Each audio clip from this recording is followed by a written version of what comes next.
tadi saya memberikan sebuah buku. Tom ini suka baca buku. Ya, jadi alhamdulillah tadi kita berkesempatan untuk menjenguk Pak Tom Lembong, dan kita melihat Pak Tom kondisinya sehat, penuh semangat, dan beliau menunjukkan antusiasme yang tinggi untuk Indonesia.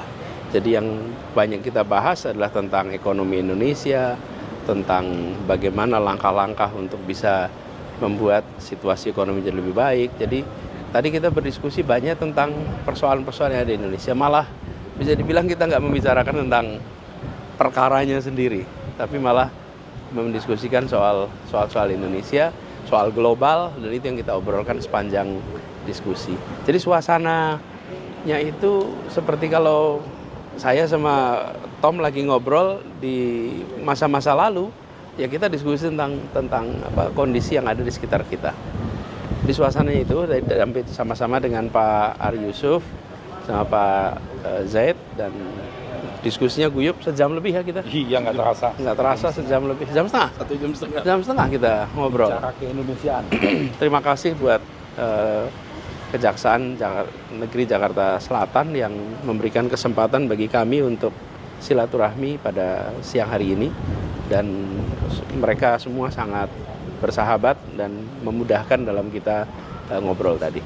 Baik, sebelumnya kan bawa kenang-kenangan, oleh-oleh buku yang punya makna. Kalau hari ini gimana, Pak? Ada bukunya, sebentar saya tunjukin bukunya sebentar. Bukunya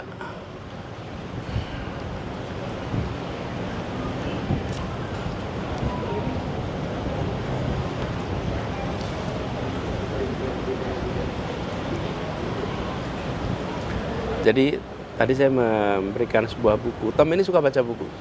Tadi dia cerita kalau sekarang ini dia bisa 1 buku 1 minggu selesai. Kalau sebelumnya mungkin 1 bulan, 2 bulan baru selesai. Saya bawa buku ditulis oleh penulis dari Jepang, namanya Takashi Shiraishi.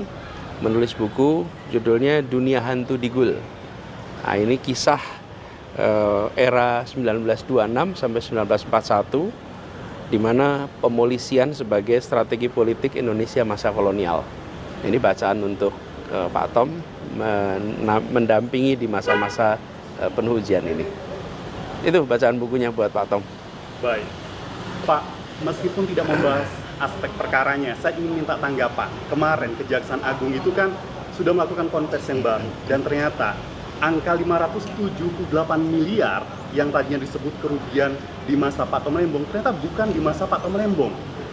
Tanggapan Pak Anies seperti apa melihat ini? Insya Allah itu semua nanti akan terkuak di pengadilan, dan kita mengharapkan bahwa di pengadilan besok proses dilakukan dengan benar, dan para hakim nantinya bisa mengambil keputusan berdasarkan fakta-fakta yang benar dan seadil-adilnya. Itu harapannya.